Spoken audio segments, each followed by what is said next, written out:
Hi, today I want to look at the parable of the prodigal son. I think this is one of Jesus' greatest parables. It's found in Luke chapter 15. And if you understand this parable, you really understand what Jesus was on about. You really understand who God is, who the human is, and the relationship between the two. It also gives you a good insight into exactly what sin is. The introduction to the parable is very instructive. It explains the context of the parable, why Jesus tells the parable. It says, the tax collectors and sinners were all seeking his company, and the scribes and Pharisees complained, "This man welcomes sinners and eats with them." It's pretty obvious from the Gospels that Jesus is in continual conflict with the scribes and the Pharisees. These are the religious leaders and authorities of his day. And one of the main causes of that conflict is who he eats with, who he hangs around with. Jesus always seems to be hanging around with the wrong people, the outcasts of society. And I think by doing this, he's basically saying that he disagrees with this separation of people into good and bad, sinners, non-sinners. The assumption of the scribes and Pharisees is that, well, if Jesus is a holy man, if Jesus is a prophet, a man of God, he should not be hanging around these people. Why? Because God doesn't like them. God thinks they're sinners. Therefore, Jesus should not be associating with them. Jesus rejects this view completely. He torpedoes it out of the water. He just doesn't accept this worldview. He turns it on its head. And one of the ways he does that is through his parables, through his actions and his parables. Now, the parable he tells to counter this worldview is the parable of the prodigal son. You have the father, who is meant to represent God, and two sons. And the younger son says to the father, "Dad, give me my inheritance now. Give me my money now. I want to go and enjoy myself. I want to have a good time." Now, the father doesn't say no. The father doesn't give him a lecture about how important it is to save your money for the future. Don't be wasteful with money. Be careful, you'll give the family a bad name. You'll shame me and my family. The father simply lets him go, which already shows us or gives us a different image of God than a lot of people have. God is not this sort of strict lawgiver. He allows us a very scary freedom. God lets us make mistakes. God's not afraid of letting us make mistakes. He gives us a complete and total freedom. So the younger son takes his share of the inheritance, goes off and has a good time with his friends on wine and women, what we would call an extended schoolies. And then all this comes to a shocking end. He runs out of money, his friends leave him, a famine hits the land, and it says, the parable says, the son ends up eating pig food, eating pig swill. Now, a pig in Judaism is a dirty animal. It's an unclean animal. So to end up eating pig's food in order to survive, it's to hit the bottom. It's to go to the lowest of the low. It's what Alcoholics Anonymous calls hitting rock bottom. This also helps us explain, or helps to explain, what sin is. Sin is not so much this willful action that displeases God. Sin is basically looking for happiness in an area where it will not be found. Searching for happiness where it can't be found. G.K. Chesterton says that every man who knocks on the door of a brothel is looking for God. He's saying the same thing. Every addict who sticks a needle in his vein is looking for God. Every shopaholic, every chocoholic, whatever, is looking for happiness in an area that cannot be found. St. Augustine says that our hearts are created for God and they're restless until they find God.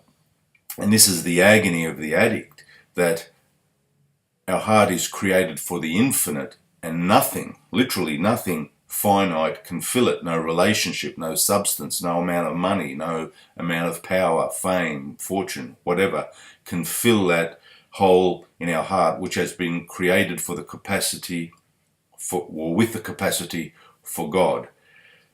And so anything that is not infinite will not give you satisfaction. That's why you need more and more and more and more of what ultimately does not satisfy.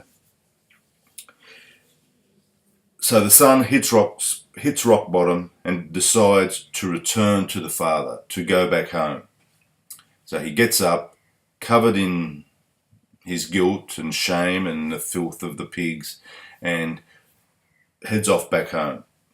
Now, Jesus' audience, they know that according to their law, in Deuteronomy chapter 21, verse 18 to 21, it says what to do with a rebellious son. According to their law, it says, if you have a rebellious son, a disobedient son, you are to bring him to the elders, and the men of the village are to stone him to death. So to give a clear message, don't be rebellious, because this is what will happen to you. So Jesus' Jewish audience know this. So as the son is coming home, they're waiting to see the response of the father. They're waiting to see, okay, what's going to happen to him. It's a bit like the kids at school who, if they know somebody has done something wrong, has broken a rule, they will wait to see, okay, what are the teachers going to do to him? And this is the dramatic point. And what happens, it says, the father sees him from the distance and, moved with pity, runs out to greet him. If you remember in my previous video, I said God's response to sin is not anger and punishment, it's pity. It says the father hugs him. Before the son says anything, the son could have been coming back asking for more money. But before the son says anything, the father hugs him. And look at the reaction of the father. There is not one word of criticism in the father. Instead of criticism, it says he gets the best robe and puts it around him. Instead of condemnation, it says it puts a ring on his finger and sandals on his feet.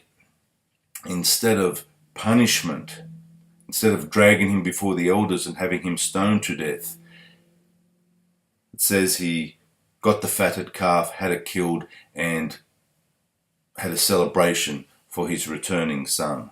This is an amazing image of God, an amazing understanding of God, of who God is. So Jesus reveals a compassionate God, a loving God, a forgiving God, a God who loves us unconditionally.